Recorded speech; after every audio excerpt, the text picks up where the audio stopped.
Good morning बच्चों। चलिए, हम लोग देख रहे थे भीड़ में खोया आदमी, और हम लोग यहाँ तक पढ़ चुके थे कि लोगों की भीड़ को देख करके लेखक बहुत परेशान, ये लोग रेल के नियम व्यवस्था अनुशासन का ध्यान क्यों नहीं रखते।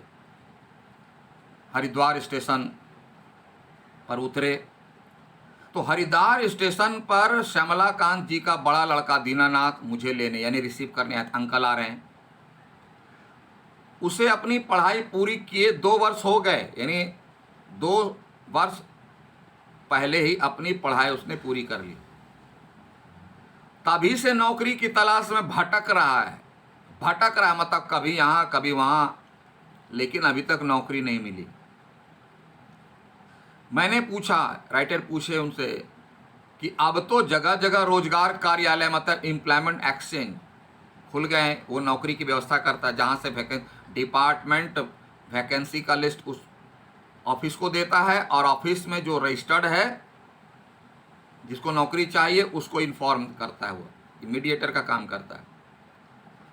तो वही राइटर पूछे उनसे, कह रहे अब तो जगह जगह ऑफिस खुल गया, इन्फॉर्मेशन मिलता है, तुम क्यों नहीं वहां रजिस्ट्रेशन करा लेते हो, उनकी सहायता क्यों नहीं लेते। कहने लगा, चाचा जी वहां भी गया था। बोला, आप क्या समझते चाचा जी, मैं वहां नहीं, वहां भी गया था। पूरे दिन लाइन में खड़ा रहा। खड़ा रहने पर जब मेरी बारी आई तो अफसर बोला जो इनरोल कर रहा था, भाई नाम तो तुम्हारा लिख लेता हूं पर जल्दी नौकरी पाने की कोई आशा मत करना, यहाँ नाम लिखा ले तुरंत नौकरी मिल जाएगी ना। क्यों? बोला, तुम्हारी योग्यता के हजारों व्यक्ति पहले से इस कार्यालय में नाम दर्ज करा चुके हैं। तुम्हारा जितना क्वालिफिकेशन है तो तुम्हारा नाम लिखने के पहले हजारों, यानी कितना 1000 है पता नहीं, लिस्ट में है। इसलिए मैं आपको फिर यहाँ ध्यान दिलाना चाहूँगा, ध्यान से सुन लेना, बार बार बोलते रहता हूँ जब भी प्रसंग आता है। वह यह कि इस तरह के स्कूल में पढ़ने से और 75-80 नंबर लाने से कुछ होने वाला नहीं है। अभी जो आप लोग खुश होते हैं ना 80% मार्क्स, जरा बाजार में जाओगे ना तो 80% का कोई वैल्यू नहीं है, 100% वाला लाइन में खड़ा है। ये गफलतबाजी में मत रहना कि 80% आ गया सर, 85 आ गया सर। तुम्हारे जैसे 85 नहीं, 100 वाले हजारों हैं। क्यों? कितना पॉपुलेशन है, इतनी भीड़ है कि हमारे जैसे लाखों हैं।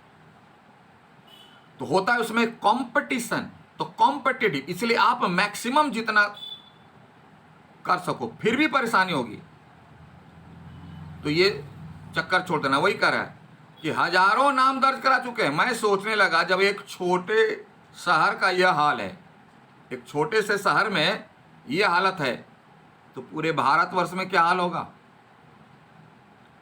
तो बड़े शहरों में बेरोजगारी की कितनी भीड़ भटक रही होगी। नौकरी नौकरी नौकरी नौकरी नौकरी नौकरी नौकरी ना करी हो जाता लास्ट में। इसलिए सबसे पहले मुझे अपने अंदर झांकना होगा। इसीलिए एक कहावत है, ते ते पांव पसारिए जेते लंबी सौर, यानी व्यक्ति को अपनी आमदनी और खर्चे का ब्यौरा रख करके चलो। जितनी आमदनी है उसी हिसाब से खर्च करो। चादर है 5 फीट की, है ना, और आपका पैर है 7 फीट का बॉडी, तो कहाँ से होगा। करना क्या होगा, उसी में पैर को मोड़िए। जितनी चादर है, जब मच्छर काटता है ना, ठंड लगती है, तो चादर या शॉल अगर छोटा है तो उसी में एडजस्ट करते हैं ताकि ठंड न लगे, मच्छर ना काटे। उसी तरह हमारी आमदनी जितनी है, अगर हम अच्छी जिंदगी जीना चाहते हैं, ऐसे मच्छरों से कटवाना नहीं चाहते, मच्छर समस्याएं, तो आपको सिमट करके रहना पड़ेगा, आराम से रहना पड़ेगा, अपनी आमदनी को देख करके। तो वही कहा, घर पहुंचा तो छोटे से मकान में सामान की ठूसम ठास, माने छोटा सा कमरा है, एकदम सामान भरा हुआ है। क्यों? अरे भाई इतना लंबा चौड़ा परिवार है, सबके जरूरत का सामान तो उसी रूम में रहेगा। और बच्चों की भीड़ भीड़ एक दो नहीं, देखकर मेरा दम घुटने लगा राइटर का। एक तो इतना छोटा कमरा, ऊपर से इतने लोग परिवार के, ऊपर से उतना सामान, कैसे रहेंगे? बर्दाश्त नहीं हुआ, सहन नहीं हुआ। तो मैंने श्यामला बाबू से पूछा, राइटर पूछ लेते हैं अपने दोस्त से, अरे क्या तुम्हारे पास यही 2 कमरे हैं बस? वे बोले, क्या करूं मित्र, 2 वर्ष पहले इस शहर में आया था, 2 साल पहले हरिद्वार आए थे, तभी से मकान की तलाश से भटक रहा हूं। नहीं था, भटक रहा, अभी भटक रहे हैं। क्यों? ये 2 कमरे वाला में गुजारा नहीं होता, लंबा चौड़ा परिवार है, 2 कमरे में क्या होगा? शहर में चक्कर काट काट कर जूते घिस गए, मुहावरा, मतलब परेशान हो गए, लेकिन कमरा नहीं मिला। निराश होकर जब थक गया तो 1 साल के बाद यही मकान के नाम पर सिर छिपाने के लिए, मतलब किसी तरह रहने का, गली के अंदर यह छत मिली है, वो भी सामने फ्रंट, बहुत बड़ा, खाली नहीं है। शहर पहले की तुलना में कई गुना फैल चुका है। तुम देख लो रामपुर हाट में, जहां खेत था वहां महल खड़ा है। तो भाई खेत था तो उसमें उपज होती थी, अभी क्या हो गया? महल बन गया तो उपज तो घट गई ना, खाने वाला बढ़ गया। वहां अगर फ्लैट है तो 1000 आदमी वहां रह रहा है, लेकिन उतनी जमीन ऑक्युपाई हो गई फ्लैट के लिए, खाने वाला बढ़ गया, प्रोडक्शन घट गया, तो परेशानी तो खड़ी होगी। यहां भी देख लो, दूर दूर तक नई कॉलोनी बन गई, कॉलोनी बन गई है, अपार्टमेंट बन गया है, सोसाइटी बन गई है। फिर भी मेरी तरह ना जाने कितने लोग मकानों के लिए भटक रहे। क्यों? ये जो बैलेंस नहीं हो पा रहा ना, जमीन घटती चली जा रही है, खाने वाले बढ़ते चले जा रहे हैं, प्रोडक्शन लेस और कंजम्पशन ज्यादा, तो कहां से होगा? इसके जिम्मेवार हम लोग। इसीलिए देखो अभी असम और यूपी में कुछ ऐसी बातें चल रही है, पॉपुलेशन पर कानून बनाने की, प्रपोजल वगैरह सो गया, प्रपोजल सब रेडी है, क्योंकि लोगों को बात समझ में आती है, लेकिन कुर्सी के चलते बोलते नहीं है कि वोट नहीं मिलेगा। लेकिन जब कुछ ज्यादा बढ़ेगी, कैंसर के रूप में बीमारी आएगी, तब तो इलाज कराना ही पड़ेगा आपको। वही हाल है,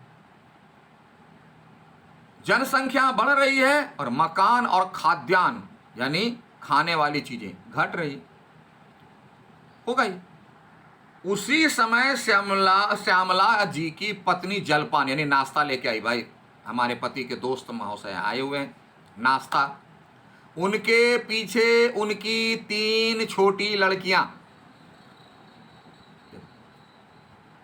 3 छोटी लड़कियां। क्यों? कि छोटे जो बच्चे होते हैं ना, वो मम्मी के आंचल पकड़ के जहां चलेंगे, इंजन है मम्मी, आप पीछे पीछे डब्बा जा रहा है। 3 छोटी लड़कियां पल्ला पकड़े, मतलब आंचल पकड़े, और आंचल पकड़े 2 छोटे लड़के, 5 वो भी है साथ में आए। मैं उनकी दुर्बल काया और श्यामलाकांत की पत्नी की हालत दुबली पतली, अभी फूंक दो तो गिर सकती है, ये हालत थी। तो राइटर को बड़ी तकलीफ हुई। मैं उनकी दुर्बल काया और पीला चेहरा मतलब बीमार है, खाना पीना ठीक से नहीं है, स्तब्ध रह गया, आश्चर्यचकित रह गया। पूछ ही लिया, मैंने पूछा कब से अस्वस्थ है, ये बीमार लग रही हैं आप, कब से? तो बोलती है क्या डॉक्टर को दिखाकर इलाज नहीं करा रहे हैं? क्यों इलाज नहीं करा रहे हैं? लगती कई महीने से बीमार पड़ी हैं। वे फीकी मुस्कान मुस्कुरा दिए। फीकी मुस्कान मतलब मजबूरी में हंसी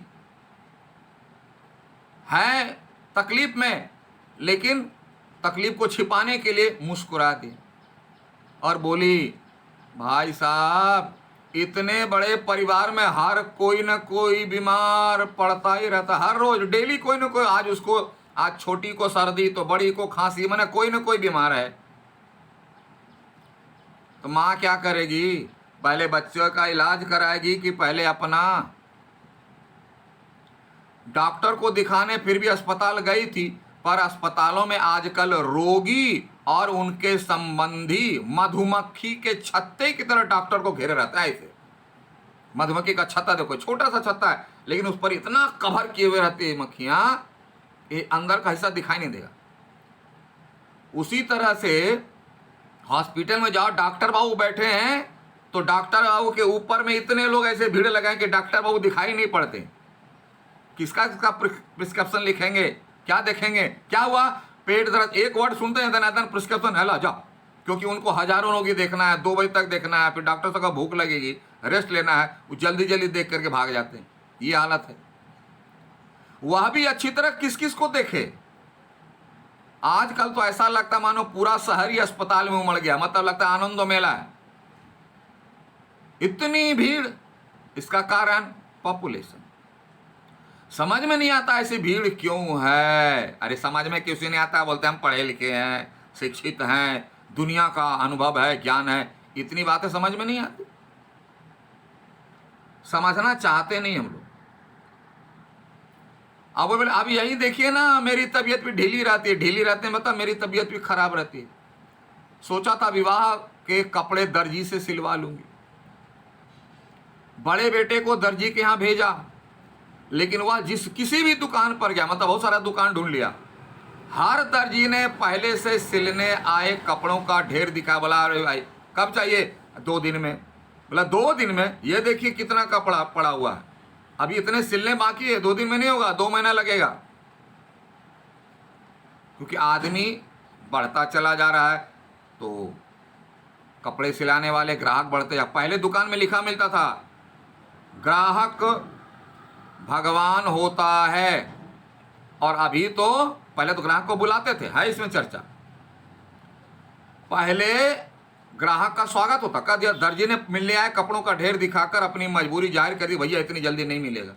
पहले ग्राहक का स्वागत होता था, चाय पिलाया जाता था। बोलोगे सर अभी भी चाय पिलाते, ठंडा पिलाते हैं? हाँ, जिस दुकान में भीड़ कम है वही ज़्यादा चाय पिलाएगा और ठंडा पिलाएगा, और अगर भीड़ है तो आपकी तरफ देखेगा भी नहीं। कभी चला जाना ना, अब उसे भी चिरौरी मतलब खुशामद करनी पड़ती है, फिर भी समय पर काम नहीं होता है, जल्दी दे दीजिएगा, जल्दी दे दीजिए।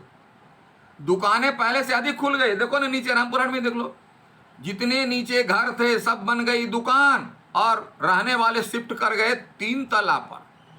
ग्राउंड फ्लोर दुकान, फर्स्ट फ्लोर दुकान, 3rd फ्लोर पर चले गए, दुकानें बढ़ गई।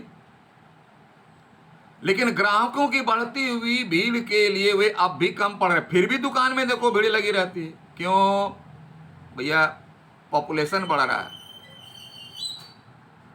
तभी से दूसरे बेटे सुमन, अब देखो दूसरा आ गया, का हारा थका झुंझलाया, हमें जल्दी ला पाए आप, बहुत जोरों से प्यास लगी है, माँ जल्दी से कप चाय बना दो। आज पूरा दिन राशन की दुकान पर लग गया, ले सुबह के 8 बजे, शाम में आया, दिन भर लाइन राशन लेने में। तो यह जो चक्कर है ना, इसकी जड़ कहाँ है? Population blast. ये इंक्रीज नहीं कर रहा है, ब्लास्ट कर रहा है, बम की तरह विस्फोट कर रहा है। और जब तक इस पर कंट्रोल नहीं होगा, कोई समस्या सुधरने वाली नहीं है। अब आगे समस्या सुधरती है कि नहीं सुधरती है, अगले पार्ट में पढ़ेंगे, अगले वीडियो में देखेंगे। तब तक के लिए thank you, have a nice day.